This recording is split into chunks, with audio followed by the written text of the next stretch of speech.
Senhor, meus irmãos. Estaremos estudando a lição 3 da Revista dos Adultos, da lição em Missões Transculturais no Antigo Testamento.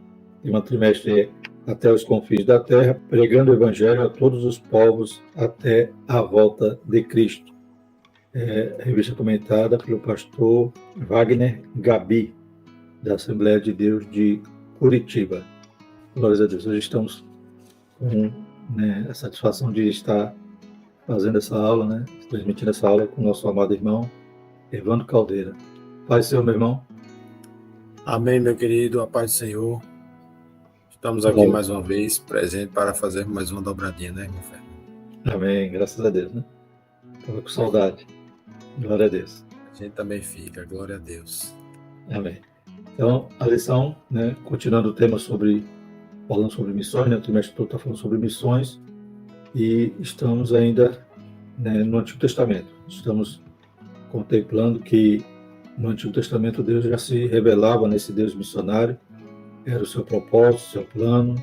Vimos na lição passada que Deus escolhe Abraão, já com esse propósito de alcançar, de abençoar todas as famílias da terra. Então, hoje ainda estamos no Antigo Testamento, e na próxima lição vamos falar dessa missão transcultural no Novo, que é já com a revelação plena de Jesus Cristo, toda a instrução, todo o treinamento que Jesus vai fazer para que os discípulos, os apóstolos, pudessem então levar a mensagem até os confins da terra.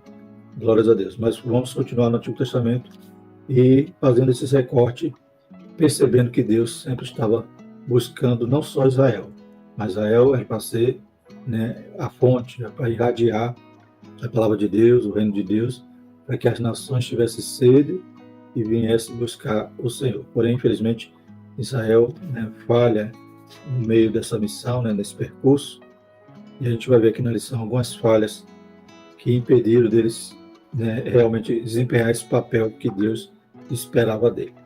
Glórias a Deus. O texto áureo diz o seguinte: disse mais: pouco é que sejas o meu servo para restaurares as tribos de Jacó e tornares a trazer os guardados de Israel. Também te dei para a luz dos gentios, para seres a minha salvação até a extremidade da terra. Isaías 49, 6. A verdade prática diz: o amor de Deus para com as nações deve ser o mesmo objetivo de todos os que militam para a salvação das almas perdidas. Então vamos falar hoje mais dois exemplos aqui desse Deus missionário. Vamos falar de Elias e vamos falar também de Jonas. Os objetivos são identificar Israel como um povo escolhido para o propósito missionário, demonstrar o amor de Deus para com as outras nações e relacionar as alianças de Deus com a humanidade no Antigo Testamento. Texto bíblico se encontra em 1 Reis 17, 8, 9, 17 a 22 e Jonas 1, 1 e 2. O irmão Evandro pode fazer a leitura desse texto. Então veio a ele a palavra do Senhor, dizendo: levanta-te e vai a Sarepta, que é de Sidom, e habita ali. Eis que eu ordenei ali a uma mulher viúva que te sustente. E depois destas coisas sucedeu que adoeceu o filho desta mulher, da dona da casa, e a sua doença se agravou muito, até que nele nenhum fôlego ficou. Então ela disse a Elias: que tenho eu contigo, homem de Deus? Vieste tu a mim para trazeres à memória a minha iniquidade e matares meu filho? E ele lhe disse: dá-me o teu filho. E ele tomou do seu regaço e o levou para cima ao quarto, onde ele mesmo habitava, e o deitou em sua cama. E clamou ao Senhor e disse: ó Senhor meu Deus, também até esta viúva, com quem eu moro, afligiste, matando-lhe seu filho? Então se mediu sobre o menino 3 vezes e clamou ao Senhor e disse: ó Senhor meu Deus, rogo-te que torne a alma deste menino a entrar nele. E o Senhor ouviu a voz de Elias e a alma do menino tornou a entrar nele e reviveu. Jonas, capítulo 1, versos 1 e 2. E veio a palavra do Senhor a Jonas, filho de Amitai, dizendo: Levanta-te, vai à grande cidade de Nínive e clama contra ela, porque a sua malícia subiu até mim. O texto em classe, já dá para a gente perceber que Elias e Jonas receberam duas missões. Um foi para Nínive e o outro para Sarepta. Né, irmão Fernando? Então, por aí a gente vê que os profetas, apesar de no Antigo Testamento não falar a palavra missão, como a gente vê no Novo Testamento, os profetas eram os missionários, além de profetas, né? A gente já vê que os dois profetas foram usados para estrangeiros, né? Então, demonstrando que sempre Deus agregou, né, durante toda a história, outras nações receberam a bênção, né, da mensagem ou do conhecimento de um Deus vivo, um Deus poderoso, e também se salvaram. Eu poderia citar Raabe, né, Ruth, né, são estrangeiros, né, Naamã, que alcançaram ali, né, esses alcançaram o conhecimento desse Deus e se converteram, né? Vamos para a nossa introdução, que diz assim: na lição anterior, vimos a natureza missionária de Deus por meio da sua relação com Abraão. Esta lição tem o propósito de considerar a nação de Israel como povo escolhido, com um propósito missionário, e tomar como exemplo desse movimento missionário as narrativas bíblicas sobre Elias e a viúva de Sarepta e a ida do profeta Jonas a Nínive. Finalmente, analisar as alianças de Deus com a humanidade a partir da nação de Israel. No Antigo Testamento, contudo, o conceito de missão, na forma como o conhecemos hoje, não aparece com clareza em relação à nação de Israel como povo escolhido de Deus, né? Estava comentando há pouco, né, irmão Evandro, contigo, e a gente tem falado nessas lições, né, na lição passada, nesta agora, sobre Israel. Israel está passando um período ali tribuloso, né, uma guerra, e é interessante que a gente vai falar aqui das falhas de Israel, né, durante aqui a nossa lição, mas isso que fique claro, né, a gente não está falando do contexto atual, né, da situação atual de Israel, a gente está falando do Antigo Testamento, né, e todas as falhas que eles cometeram, né, Deus aplicou juízo, Deus teve misericórdia, restaurou, né, o Estado de Israel, né, deixou de existir no ano 70, né, a partir do ano 70, que foi destruído. Isso. E em 1948, Deus, mais uma vez fiel à sua palavra, né, como ele falou para Jeremias, né, que ele vela para cumprir a palavra. Em 1948 se cumpriu aquela profecia, né? Pode uma nação surgir em um dia só, né? Israel se tornou nação de novo a partir, né, com o cumprimento dessas profecias, inclusive aquela profecia do vale dos ossos secos, os ossos se juntaram, formou pele. Falta só cumprir agora a parte do Espírito, que é só depois, quando eles reconhecerem que Jesus é o Messias. Mas a gente percebe que o plano de Deus para Israel é especial, né? Mesmo com todas as falhas, Deus teve misericórdia, restaurou, e eles estão lá hoje para mostrar que a palavra de Deus é verdadeira. E tudo, né, vai se cumprir conforme o plano de Deus. Israel é o relógio de Deus. A gente olha para Israel, olha para a guerra, já fica alerta, né? Já sabe que tudo nos mostra que Cristo já volta, né, como diz o hino.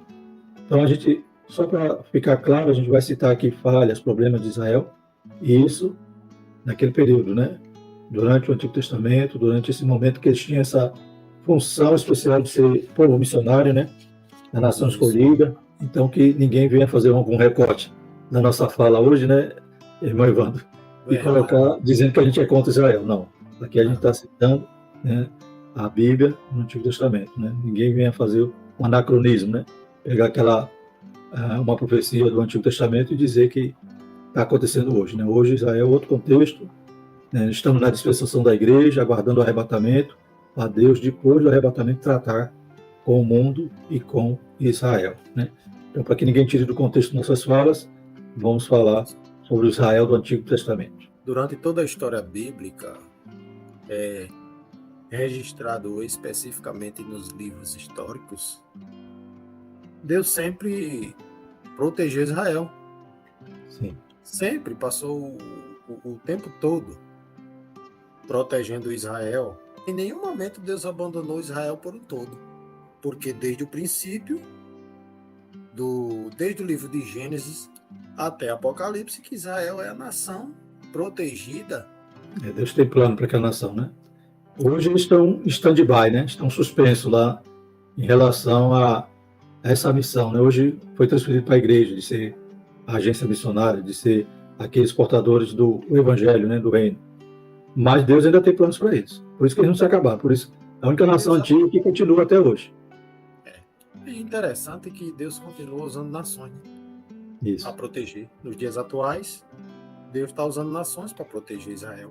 Continua com o mesmo método, né? Usando Isso, nações. Deus está agindo aí. De formas diferentes, né?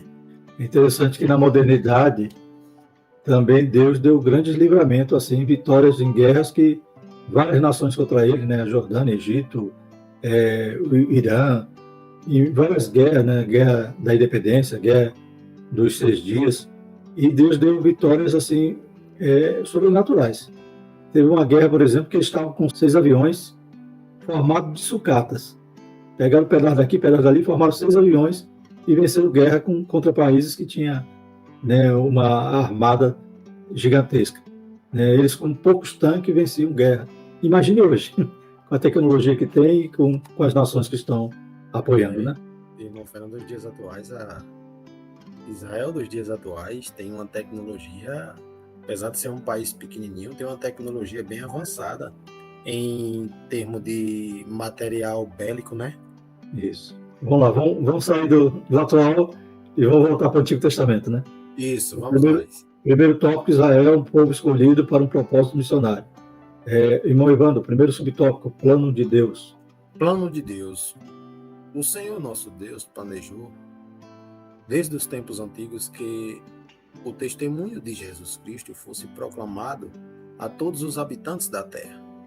Gênesis 12:3, Mateus 24:14, Mateus 28:18-20. Ou seja, a vontade divina era que todos os moradores da terra tivessem conhecimento a respeito da pessoa de Jesus.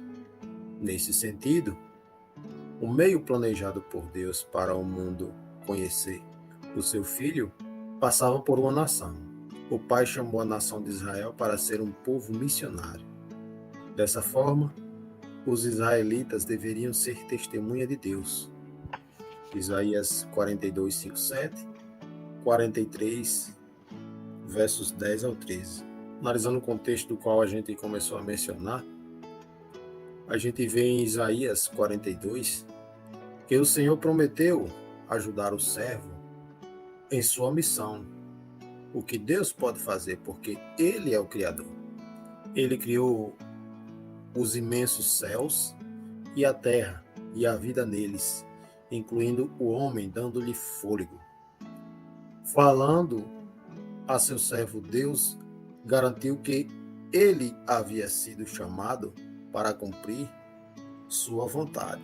Então, analisando alguns versículos antecedentes, irmão Fernando, a gente percebe que o Messias, diante da falha de Israel, Jesus Cristo já estava sendo preparado, né? Já vinha sendo anunciado no livro de Isaías, porque o livro é conhecido como, o profeta é conhecido como profeta messiânico, né? Isso. Era uma promessa incondicional, né? Israel queimando, desobedecendo, mas mesmo assim, né, a salvação viria do judeu, né? Como o próprio Jesus disse para a mulher samaritana, né? Que a salvação vem dos judeus. E se cumpriu, né? Deus é fiel em sua palavra. Né? Então Israel, além de tudo, ainda tinha esse privilégio, né? De ser, né, o país, a nação, né, o povo do qual ia nascer o Salvador. E na plenitude dos tempos se cumpriu, glórias a Deus. O segundo subtópico fala sobre a falha. Né? Então a gente vê a importante posição que Israel tinha. Eles eram escolhidos de Deus para serem, né, a luz, né? Para estarem realmente irradiando a palavra, né, o poder desse Deus, para que as nações conhecessem esse Deus. As pessoas iriam até ali, conheceriam esse Deus. Então, Israel tinha que estar zelando e apresentando toda a palavra, toda a promessa de Deus. Mas eles falharam nesse plano. Os israelitas se contaminaram com as religiões pagãs dos povos vizinhos, além de se preocuparem muito com a identidade racial e nacional, deixando de lado a vocação de ser testemunhas para Deus. Nesse aspecto, são muitos relatos bíblicos que dão conta dos desvios dos israelitas, da sua desobediência, idolatria e pecados morais que relativizaram a aliança com Deus. Eles tinham um plano, tinham um propósito de Deus na vida deles, né, e tinha mandamentos. Né? Deus deu um direcionamento para eles, uma forma como eles poderiam ser nação sacerdotal, um povo escolhido, né, um povo, a propriedade peculiar de Deus. Mas eles quebraram essas alianças. Né? Moisés vai comparar Israel como uma esposa infiel. Por quê? Porque eles, em vez de ficarem fiéis ao Deus vivo, ao Deus único, eles acabaram indo atrás da idolatria. Né? Em vez deles influenciarem as nações que estavam ao seu redor, eles foram influenciados. Né? Na lição passada a gente citou isso também, que é essa questão, que hoje a igreja tem esse papel de ser, né, essa agência missionária, né, ou portadora da palavra, né, coluna e firmeza da verdade. Da mesma maneira que Israel falhou em ser influenciado pelas nações, a igreja não pode ser influenciada pelo mundo. A igreja tem que continuar sendo sal e luz da terra. Né? Israel falhou nesse ponto, falhou também nesse momento de se fechar, de achar que eles eram melhores que os outros, ou seja, como diz aqui no texto, né? Além da desobediência, né? Relativizaram a aliança, mas também eles se preocuparam muito com a identidade racial e nacional. Então, as outras nações, para eles, não tinham muita importância. Eram eles os escolhidos, eles eram os mais importantes. Né? Então, eles tratavam os gentios, né, como uma raça inferior nesse aspecto. A gente está falando, mais uma vez, voltando a dizer, estamos falando do Israel do Antigo Testamento, né? Para ninguém confundir e pensar que a gente está acusando Israel hoje, Israel moderno. Né? A gente está... Israel moderno tem outros pecados. Esse aqui, né, idolatria não tem mais. Idolatria havia no Antigo Testamento. Então, essa idolatria era tão, né, agravante, né, que Deus chamava de abominação, e hoje, infelizmente, a idolatria é ensinada, né, na denominação maior do cristianismo, né, é ensinada como algo normal. Né, e a gente vê na Bíblia claramente que aborrecia Deus, que o povo foi castigado por causa da idolatria, e hoje, né, a gente vê, né, a religião que é ligada à idolatria, e a gente vê até no meio do gospel, né, dos evangélicos, também, né, tendo essa questão da idolatria, idolatrando cantores, pastores, coisas, que Deus tenha misericórdia, que a gente aprenda com os erros, com as falhas que Israel cometeu, né? Por isso que eles não cumpriram o propósito de Deus na vida deles, né? Mas, entretanto, em meio a tudo isso, Israel não deixou de ser bênção para as outras nações. Mesmo assim, tem as bênçãos incondicionais, né? Exato. Nesse texto citado aí no finalzinho desse segundo subtópico, sobre as falhas de Israel, eu separei algumas coisas aqui, irmão Fernando, e vou endossar um pouquinho aqui, especificamente no capítulo 22 de Ezequiel, que diz assim: Deus pede a Ezequiel que julgue Jerusalém, apresentando a cidade com todas as suas práticas detestáveis. Ezequiel apresenta duas acusações contra a cidade: derramamento de sangue e fabricação de ídolos. Então, a idolatria foi uma coisa que aborrecia Deus de uma forma tremenda perante Israel. Então, esses pecados eram opostos aos padrões da lei mosaica, que exigia que Israel amasse a Deus e ao próximo. O derramamento de sangue era um problema também sério em Jerusalém. Ezequiel menciona neste capítulo a palavra sangue 7 vezes.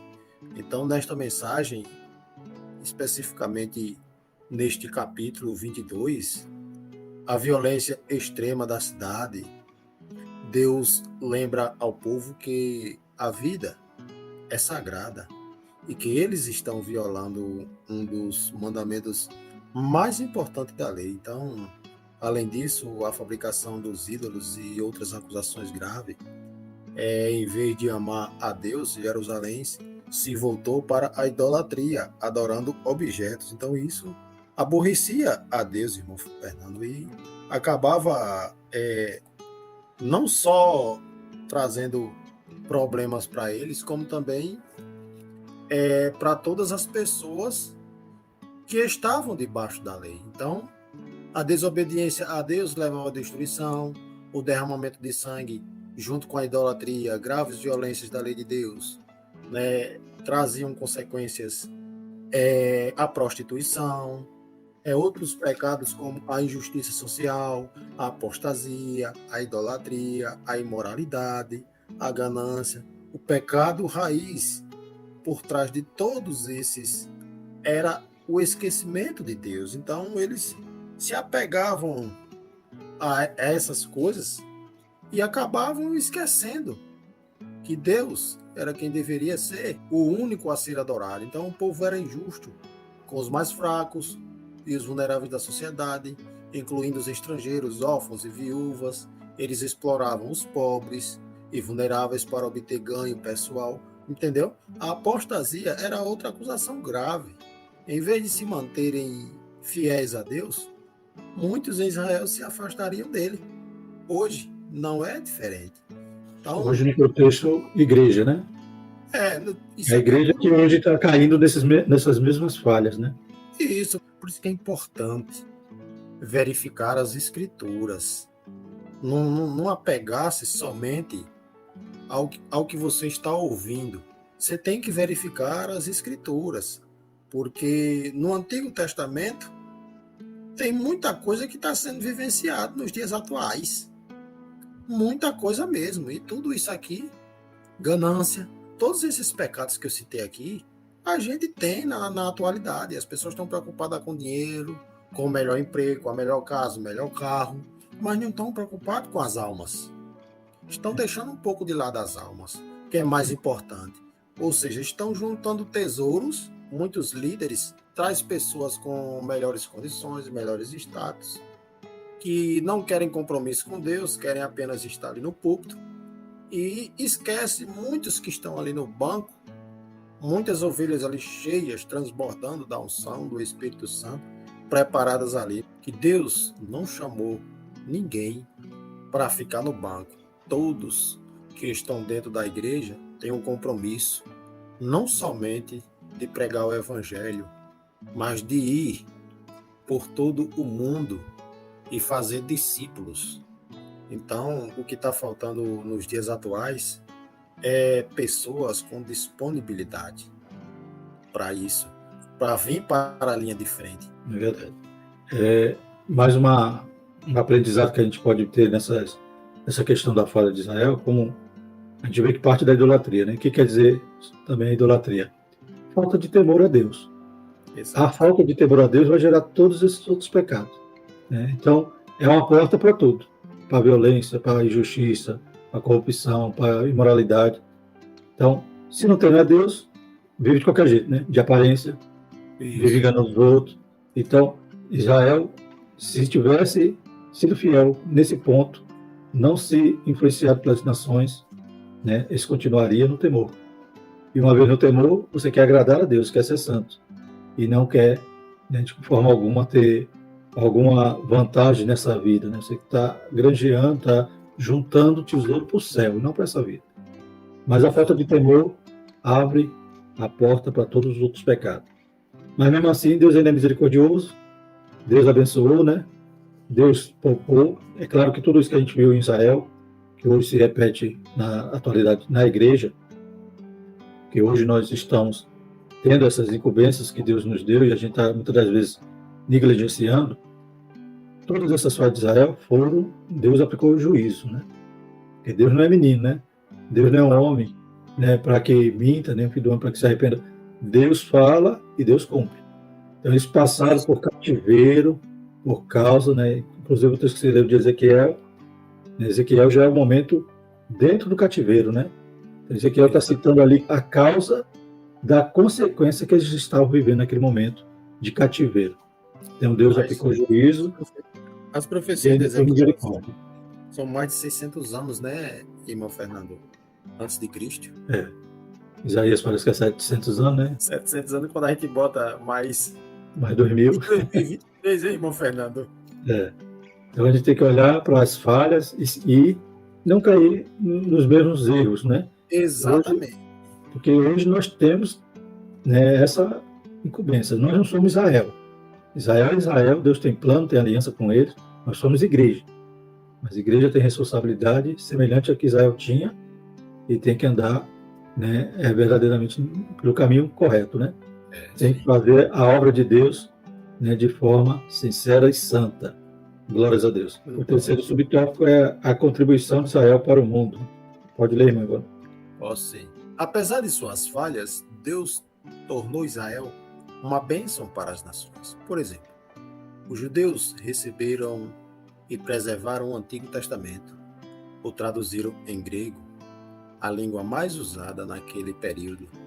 Além de escribas judeus, manteram viva a ideia de que um dia os povos e as nações ouviriam a palavra de Deus e responderiam a ela. Nesse sentido, Jesus Cristo, a palavra encarnada, veio de Israel como o Salvador do mundo. João 4, 42. Para alguns estudiosos da missiologia, o período do Antigo Testamento foi conhecido como um período de missões pátrias. Os profetas, sem dúvida, foram missionários no sentido mais verdadeiro.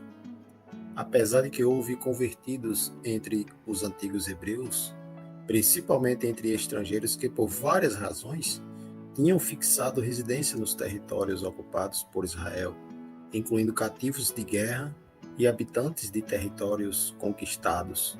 Dificilmente poderíamos chamar Israel de uma nação missionária. O judaísmo posterior tornou-se mais missionário, algo sobre o que o Senhor Jesus comentou de forma negativa, Mateus 23, 15. Os profetas, eles andavam de nação em nação, né? Então, eram os missionários. Elias foi a Sarepta, né? Mas na frente a gente vai ver sobre Elias. Teve missão interna, né? Por exemplo, Amós era boeiro na região de Jerusalém, de Judá, né? E Deus tirou ele lá de trás dos bois, né? Para ir pregar no Reino do Norte, em Israel. Quer dizer, ele fez uma missão interna, né? Então, muitos profetas realmente, além das mensagens que Deus, né, passou para eles registrar sobre o juízo de nações, né? Isaías tem muita profecia contra as nações, Jeremias também, né? Isso. O Egito, contra a Babilônia. Isaías especificamente, irmão Fernando, nos capítulos 40 a 50, né? São aí pouco mais de 10 capítulos, né? Falando de muitas nações. Imagino que essas mensagens chegaram lá, né? Não era escrita por acaso, né? Chegou lá e foi anunciada por alguém, né? Exatamente. Como o próprio Nabucodonosor já sabia de Jeremias, né?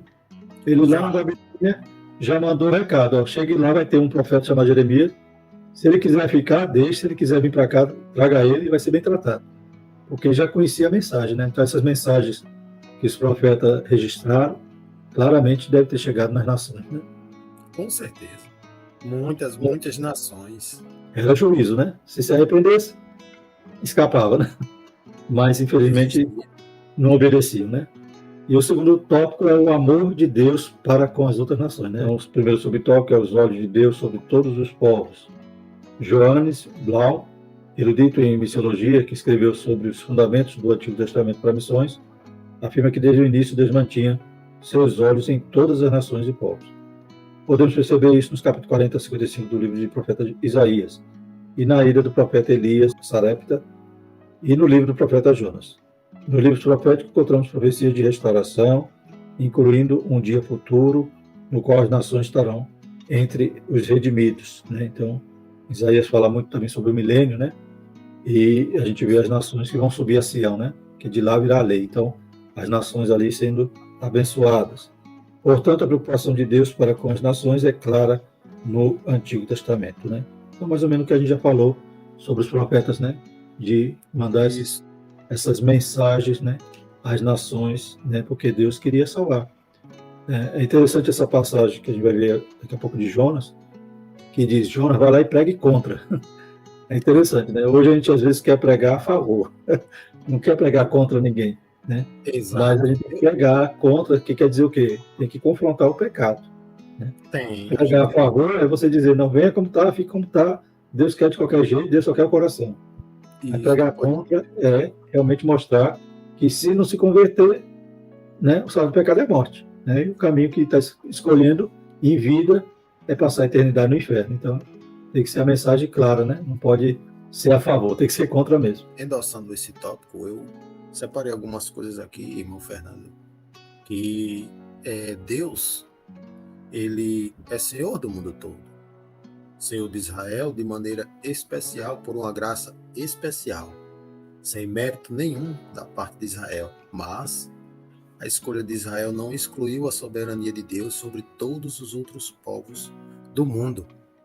As ofertas do Evangelho são universais. Ninguém é excluído. Os confins da terra, as partes mais remotas do mundo, são convidados a abraçar a salvação. E todas essas partes do mundo podem, sob esse convite, vir aceitar as ofertas da vida eterna. Por conseguinte, devemos ter boas esperanças de sucesso, mas devemos deixá-lo à disposição do próprio Deus, para que as bênçãos que ele prometeu possam se manifestar no tempo apropriado, em qualquer extensão e em qualquer maneira que ele achar apropriado. Portanto, designar para ser uma luz dos gentios, é importante que a gente faça esse papel, porque é um trabalho eficaz, não apenas entre o povo de Israel, mas também entre os gentios, e isso realmente acontece nos dias atuais. Além disso, quando a pregação do evangelho, quando não produz nenhum efeito sobre os judeus, e quando Cristo foi obstinadamente rejeitado por eles, os gentios foram substituídos em seu quarto. E assim Cristo foi designado para ser luz do gentio, e sua salvação se manifestou até os confins da terra. Então, irmão Fernando, a salvação, ela está aí aberta para todo o mundo, não está somente em uma nação, né? Deus vem tratando com todo o mundo. Então as pessoas precisam se voltar para Deus. E assim, as distrações do mundo atual faz com que muita gente se desvie. Vamos falar então sobre a viúva de Sarepta, né? Tem lugar que é Sarepta, tem lugar que é Serepta, né? E o E profeta Elias. Irmão Evandro, pode colocar aí esse ponto. a viúva de Sarepta e o profeta Elias. Sarepta era uma antiga cidade fenícia, localizada próxima ao sul de Sidom. Quando Elias profetizou a grande seca que haveria na terra e castigaria Israel, Deus o enviou justamente à cidade de Sarepta, à casa de uma viúva que era muito pobre. Quando Elias chegou, ela estava preparando a última comida que tinha em casa, já convencida de que ela e seu filho morreriam logo depois. Mas quando a viúva obedeceu à palavra de Elias, foi abençoada com o milagre da botija, a multiplicação da farinha e do azeite. Em seguida, o filho dela adoeceu e morreu. Nesse momento, Elias fez uma coisa maravilhosa que ele nunca esperaria. Pelo poder de Deus, o profeta ressuscitou o menino e o restaurou à vida. A mãe do menino falou: "Nisto conheço, agora que tu és homem de Deus e que a palavra do Senhor na tua boca é verdade."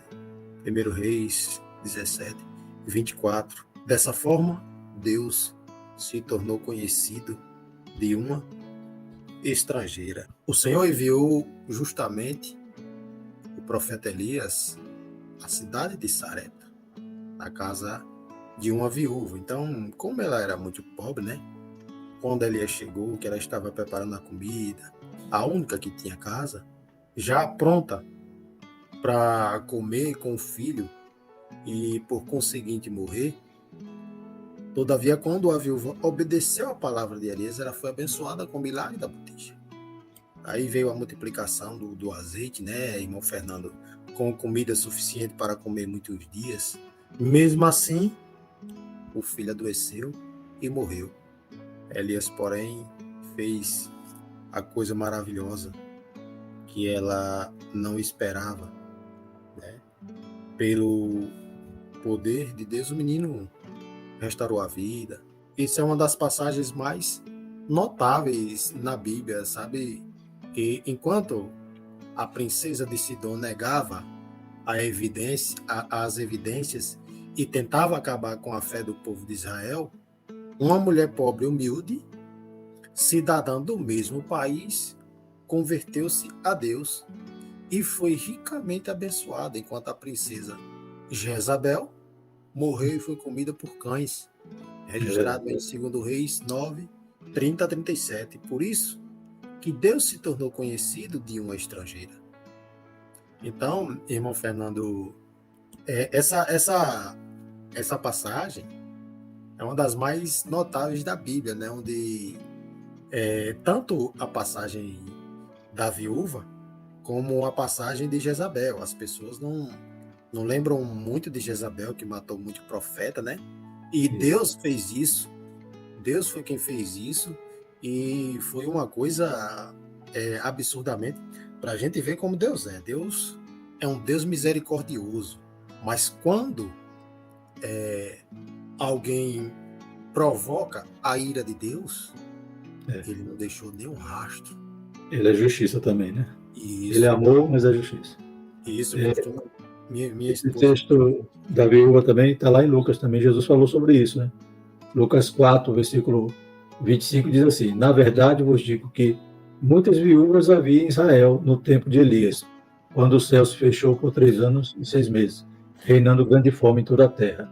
E a nenhuma delas foi Elias enviado, senão a uma viúva de Sarepta de Sidom, né? Então, Deus podia ter abençoado qualquer viúva, né? Mas Deus queria essa, exatamente da nação de Jezabel, né? Jezabel rebelde, e a viúva recebeu a bênção, né? Exato. Deus é fiel, né? Então as pessoas se buscaram o Senhor, né? Deus sempre tinha, né, essa receptividade, né? De aqueles que crescem, né, recebiam a bênção, como Naamã, como a gente já falou, né? Naamã chegou ao ponto de dizer: eu vou voltar para minha terra, e quando o rei se curvar para adorar um Deus dele lá, e vou ter que ajudar ele, me abaixar também, né? Então ele estava até preocupado com isso, né? Ele começou a temer a Deus de verdade, quis até levar a terra de Israel, né, para sacrificar lá, não era necessário, mas ele teve tanto temor, né? Percebeu que o Deus de Eliseu era o Deus verdadeiro, né? Glórias a Deus, né? Amém. E agora vamos para Jonas, né? A missão de Jonas em Nínive. Jonas foi um dos poucos missionários bíblicos para os estrangeiros. Não é por acaso que o tema do seu livro é a misericórdia de Deus para com todos os homens. Está lá em Jonas 1:2, 3:2, 4:4 a 11. Mesmo não tendo conhecimento mais claro sobre de que maneira Israel deveria abençoar as nações, Jonas recebeu a ordem específica de ir a Nínive para advertir aquele povo sobre o juízo divino, que estava prestes a se abater sobre os ninivitas, como consequência de seus muitos pecados. Nínive era a capital da Síria, uma nação perversa, cruel e imoral. Na 11, 2, 12 e 3, capítulo 3, versículo 1 e 4, 16 e 19. A Bíblia de Estudo Pentecostal, ao comentar o capítulo 3 do livro, destaca ter sido um dos despertamentos espirituais mais notáveis da história, quando o rei conclama a todos o jejum e a oração, e por isso o juízo não recaiu sobre eles. Como a cidade não foi condenada em razão do arrependimento do povo, o profeta ficou profundamente indignado. Todavia, o Senhor o fez ver que ele ama a humanidade, né?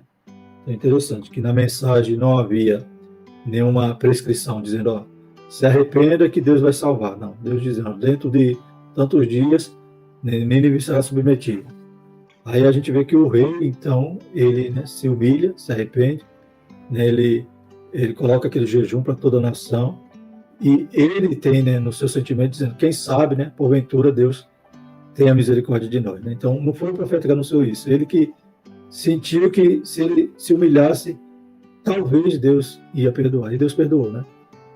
Jonas ficou com raiva, mas Deus falou, né?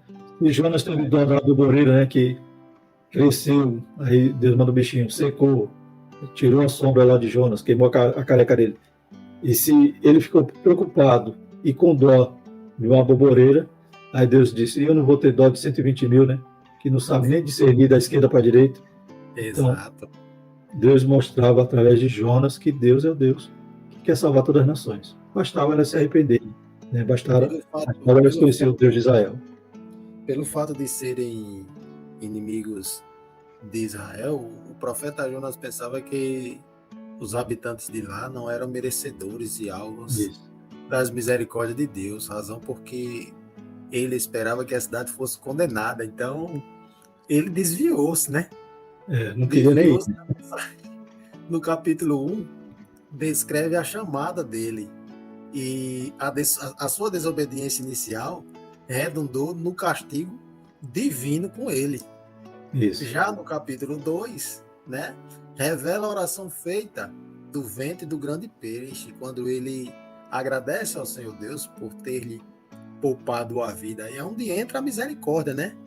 E Na vida dele prometeu também, né? obedecer a sua chamada. A partir do capítulo 2, irmão Fernando, é engraçado que Deus conduziu ele ao peixe, levou ele a uma situação em que ele pudesse reconhecer. A princípio, começou a reconhecer quando o barco começou a chacoalhar. Quando o barco começou a chacoalhar, ele disse, o problema está em mim. Aí ele também reconheceu, né, irmão Fernando, que, a meu ver, uma conjectura minha, imagino eu que ele disse, não, esse povo não pode morrer por causa de mim. Então, ele disse, eu prefiro morrer do que esse povo aqui morrer, mas eu não vou lá. Não vou lá de jeito nenhum em Nínive. Então ele pulou no mar. Aí Deus mandou o peixe, abocanhou. Não era para morrer ainda não, né? Quando abocanhou ele, aí ele se viu, disse, peraí, Deus quer que eu vá lá a todo custo. Aí ele se viu no aperreio, né? Eu imagino que ali, irmão Fernando, ele ficou, bom, ele se jogou no mar para morrer, né? Dá livramento ao pessoal, um sacrifício. Vejo primeiro um sacrifício. Segundo, eu vejo que ele reconhecia, ele tinha intimidade com Deus, ele sabia que ele tinha que pregar a mensagem divina ao povo daquela cidade. Então ele disse, bom, Deus não vai me matar de maneira nenhuma. Então o jeito é ir, não tenho para onde correr, eu tenho que ir. Então o Senhor teve compaixão ali naquela cidade, até dos animais. Quando ele fez a oração, que ele clama, ele se sentiu como se estivesse no inferno, né, irmão Fernando? Ali no início do capítulo, acho que é no início do capítulo 3, no final, né? No ventre do peixe, né? Isso, do ventre do peixe. Então, a oração dele é muito forte quando ele clama. E aí o peixe vomita, quando ele reconhece que Deus é Deus, aí ele sai do inferno que ele clama. Então, e tem uma parte, e não hei eu ter compaixão da grande cidade de Nínive, em que estão mais de 120 mil homens, como o senhor citou aí, né? Que eles não sabiam nem discernir a mão direita da esquerda. Está registrado em Jonas 4:11. E ali Deus poupou. Uma das coisas mais notáveis no livro de Jonas é que todo mundo recebeu, não foi, irmão Fernando? Foi a salvação nacional ali, né?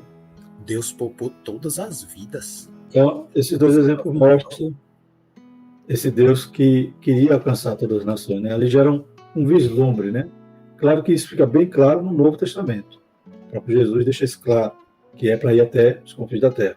Mas, no Antigo Testamento, a gente já vê que, se Israel fizesse o papel deles direitinho, mais nações talvez teriam alcançado salvação, né? Mas como eles se fecharam, como em vez deles se manterem puros, serem fiéis, acabaram se contaminando e, em vez de influenciar, serem influenciados, acabou, né, muitas nações ali não teve essa bênção.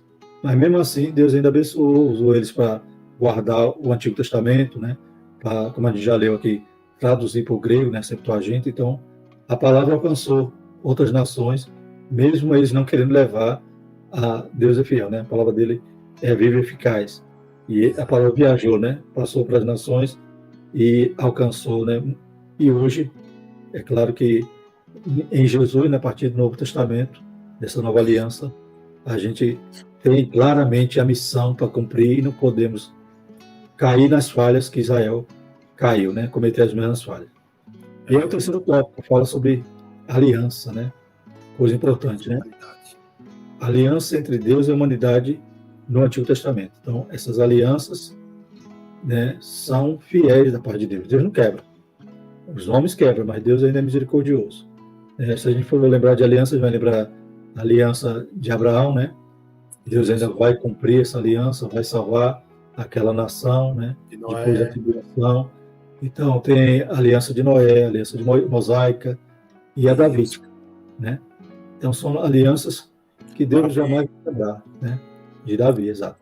Então, Deus cumpre, Deus é fiel, né? Vamos falar sobre alianças de Deus. Com a queda do homem, toda a criação ficou sujeita ao pecado. Gênesis 3, 1 a 6, Romanos 8, 20. Entretanto, Deus providenciou meios para redimir a humanidade e restaurar a comunhão perdida. 1 Pedro 1, 19 e 20. Assim, ele estabeleceu algumas alianças com o homem a fim de tornar conhecida a sua glória entre as nações e receber dela a legítima adoração.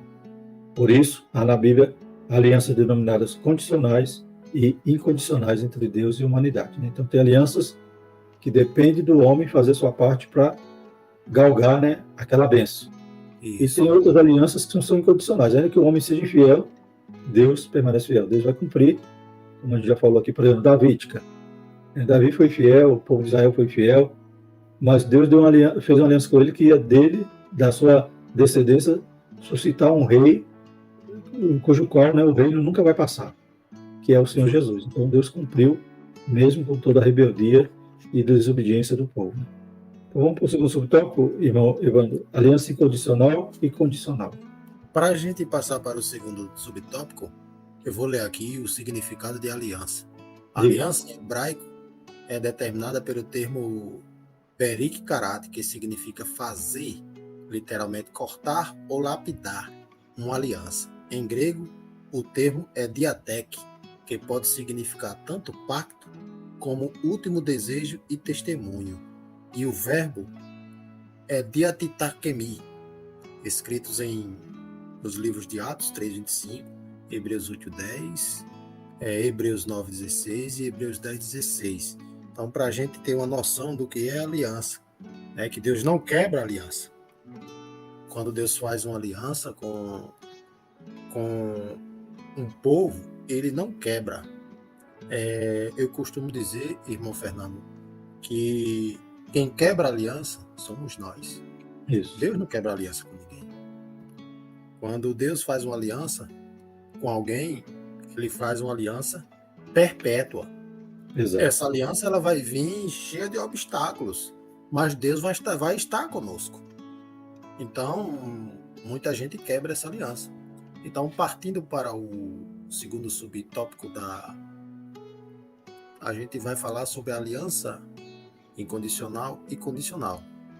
A aliança incondicional é uma disposição soberana de Deus, mediante a qual ele estabelece um contrato incondicional ou declarativo com o homem, obrigando-se, olhe o verbo, obrigando-se, Deus obrigando-se em graça, por um juramento irrestrito, e conceder de sua própria iniciativa bênçãos para aqueles quem compactua. Gênesis 12, 1:4.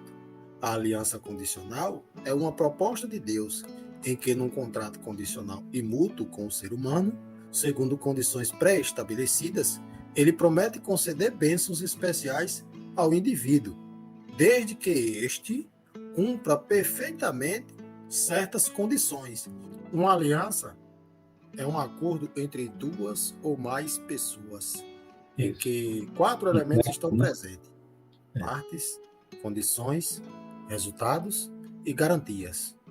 O professor emérito de exposição bíblica americano Dwight Pentecoste, mestrado em teologia, em um manual de escatologia, ele define a aliança divina com o seu povo da seguinte maneira, irmão Fernando. Ao todo são 8 alianças principais e significados especiais que explicam o resultado dos propósitos de Deus para com o homem, irmão Fernando. né? Então, aqui também fala que Deus firmou o compromisso com o rei Davi de alcance mundial, né? Então, alianças que, além de serem incondicionais, como a gente já falou, nesse caso aqui, Deus cumpre que é fiel, né? Deus cumpre para a graça, né? Ele mesmo se obriga, né, a cumprir, porque ele é fiel.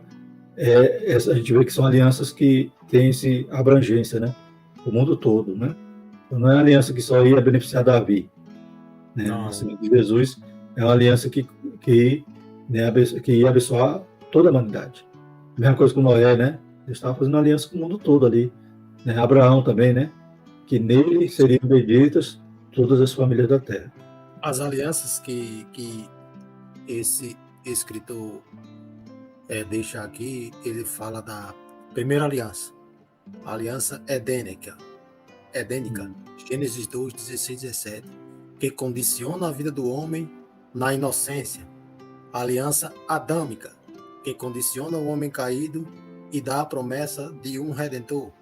A aliança noética, Gênesis 9, versículos 11 a 15, que estabelece o princípio do governo humano.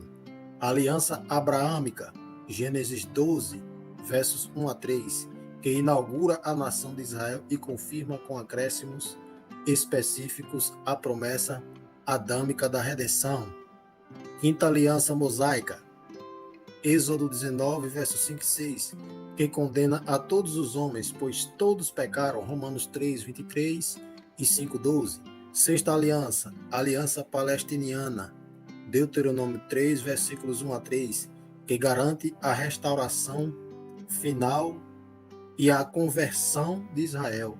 Sétima aliança davídica, segundo Samuel 7,16, que estabelece a perpetuidade da família davídica cumprida com Cristo. Então, Mateus, capítulo 1, verso 1, Lucas, capítulo 1, versos 31 a 33, Atos, capítulo 15, versículos 14 a 17, 1 Coríntios, capítulo 15, versículo 24. E, por último, a oitava aliança, que é a nova aliança, em Hebreus 8:8, repousa sob o sacrifício de Cristo e garante bênção eterna. Conclusão. Vimos que o plano de Deus abrange toda a humanidade. Seu alvo é revelar a sua glória a todos os povos. Por diversas vezes, Israel foi advertido por esse profeta para não guardar a mensagem de salvação somente para si, mas proclamá-la entre as nações a sua glória, entre todos os povos as suas maravilhas. Salmo 96, 3. Essa é uma raiz muito importante do Antigo Testamento para entender as missões do Novo, tema da próxima lição, né? Então, a próxima lição a gente vai falar sobre as missões do Novo Testamento, e essa lição serviu de fundo, né? A gente perceber que no Antigo Testamento já tinha sombras, né, daquilo que Deus queria fazer e faz a partir, né, do nascimento de Jesus, a partir da fundação da igreja, né? A igreja, né, não tem esse vínculo, né, de raça, né, como os judeus fizeram, né? A igreja é gentílica, ou seja, todos os povos mesmo, e nós vamos ter essa incumbência, como a gente vai estudar na próxima, a partir da nova aliança, né, que todo mês a gente celebra ela na Santa Ceia, né? Jesus dizendo lá, esse cálice é a nova aliança no meu sangue. A partir dessa nova aliança, agora a gente tem que, né, realmente espalhar a mensagem, né? Tem até um termozinho que muitos professores usam, que em Israel a missão era centrípeta, né? Os povos iam para Israel, tinham que conhecer a Deus indo para Israel. Se Israel estivesse fazendo a sua parte, né? E no Novo Testamento a missão é centrífuga. Então não é mais o povo vem para a igreja, é a igreja que tem que ir atrás dos povos, né? Então a igreja tem que espalhar, como aconteceu com a igreja primitiva. Eu não queria fazer isso, estava lá em Jerusalém, aí Deus dá uma perseguição, aí eles tiveram que sair por todo mundo pregando o evangelho, como era o mandamento, né? Graças a Deus, lição abençoada, né? Eu já deixo aqui meus agradecimentos ao irmão Evandro, que Deus possa nos ajudar e nos dar novas oportunidades de fazer essa aula dupla. Amém, irmão Evandro? Pode dar sua despedida, suas considerações finais. Agradeço ao irmão pelo convite e deixo aqui um recado para os irmãos que aproveitem as lições bíblicas, né, que a EBD é a melhor escola do mundo. Se você quer aprender sobre as coisas de Deus, comece a estudar a EBD junto com a Bíblia e, falando desta lição, que ela possa penetrar no seu coração, que você possa aprender com o que está escrito nela, com o que a gente falou aqui, cultive, absorva aquilo que você achar bom, porque só vai te conduzir ao céu. Meu agradecimento aos irmãos e que a paz esteja com todos em nome de Jesus. Amém. Fica na paz e até a próxima semana, querendo Deus, em nome de Jesus. Amém.